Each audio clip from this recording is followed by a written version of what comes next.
Hey there, and welcome back to The Sims Resource. Today, we're going to be finishing up the ranch build that we started a few weeks ago with, well, the ranch.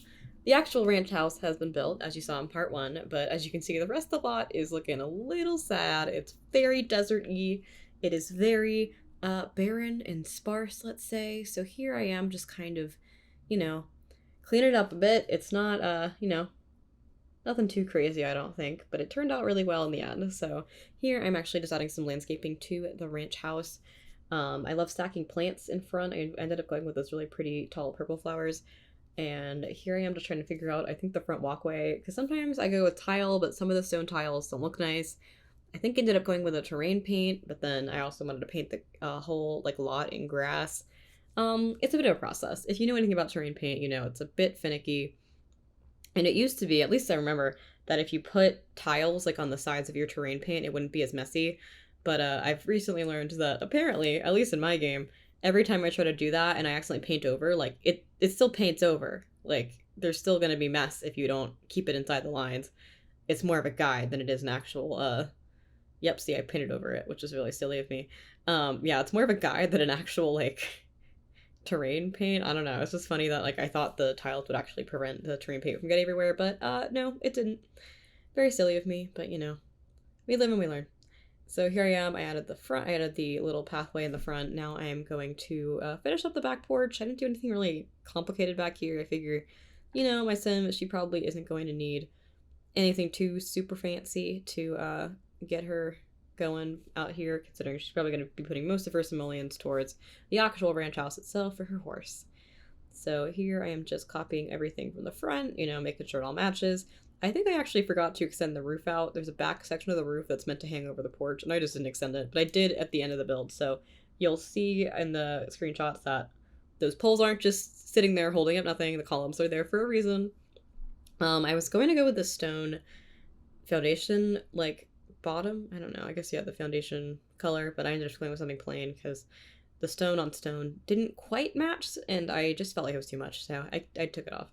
Now I'm just adding a grill to the back porch. I don't know. I thought maybe a grill would be a fun addition. I was going to put a table and chairs up here, but I thought it would block the doors, so I ended up going with a little, just a couple pots for flowers.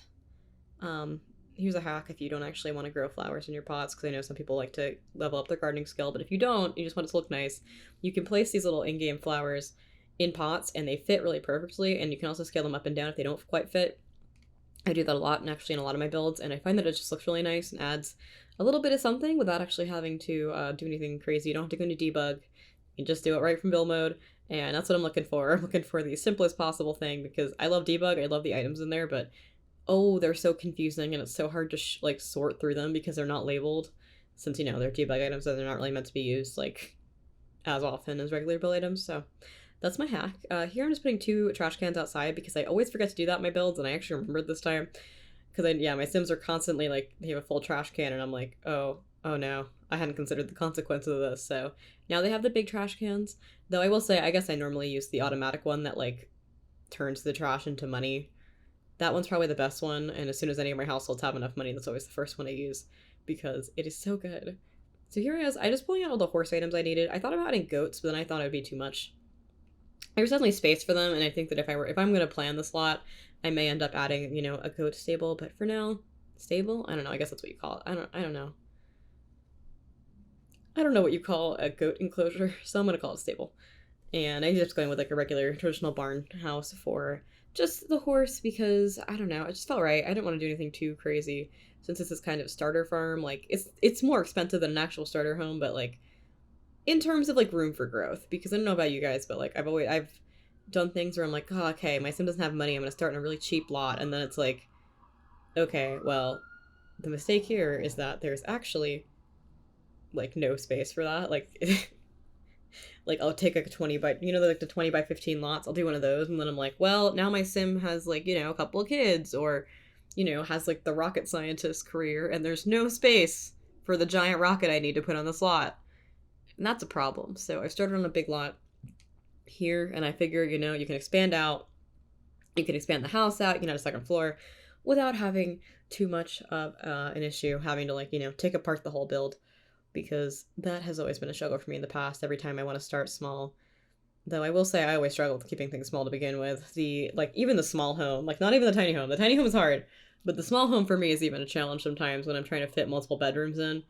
It gets complicated. I don't know. I do remember the era, I don't know if anyone else does, of the original when tiny homes came out, when everyone was trying to build like the smallest home for as many Sims as possible. Those are really interesting videos. I don't know if I could ever attempt that, but if people are interested, let me know in the comments. Maybe I'll give it a shot because I remember those videos very fondly, but mostly because I was not the one who had to be doing them, and it looked so hard. So here was, I was trying to add a stall to the barn, and I eventually just gave up because there's only one horse. When there are multiple, we can expand the barn and have more space for them, but I figure just this one horse, I think its name is Buttermilk, I am just going to let Buttermilk have the whole barn to himself, because there's no point in me gatekeeping. There's only one horse. So yeah, here I'm adding just some hay flooring. I figure, I could add wood, I guess, but just felt right to add a bunch of hay on the ground so that the horse would feel at home. Adding some lights. I'm gonna add windows later too, so it won't be as dark in there, but yeah, that's what we're at here. I added a couple agility course things to practice on. So right now, again, I tend to start these builds where I'm like, okay, I want to build, a barn for a horse. I just pull all the horse items I can out of build mode, and I will narrow down as I feel like I need to. Here I am just creating a little enclosure, and by little I mean huge. I briefly had the problem where the game kept recognizing my me adding fencing as like creating a room, like an indoor room, so it kept trying to add flooring to my yard. But then eventually I think it figured itself out, so we're good. I am just going to add a gate and then arrange. I love how much taller the gate is in the fence, but I liked the look. I don't know why. It fits to me. So here I am just kind of organizing the tricks. I think they should be able to run, but I'm not 100% sure. Maybe I'm just being optimistic. Here I'm adding those windows to the barn because otherwise it'd be awful dark in there and probably kind of hot. So, windows are great, especially the ones that have this slots to let some air through. And then adding a window in the front. I love the big open barn doors. I think they're so pretty. And just one little window up top, just because I think it looks cute. And then I think I'm going into landscaping.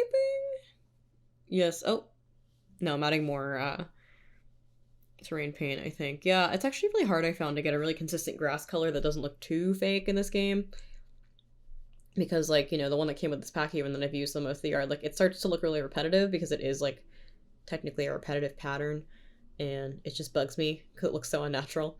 So then I end up trying to, intersperse it with other patterns, but then those patterns start to look really repetitive. So I haven't really found a great replacement for this, but I'm just working with what I have.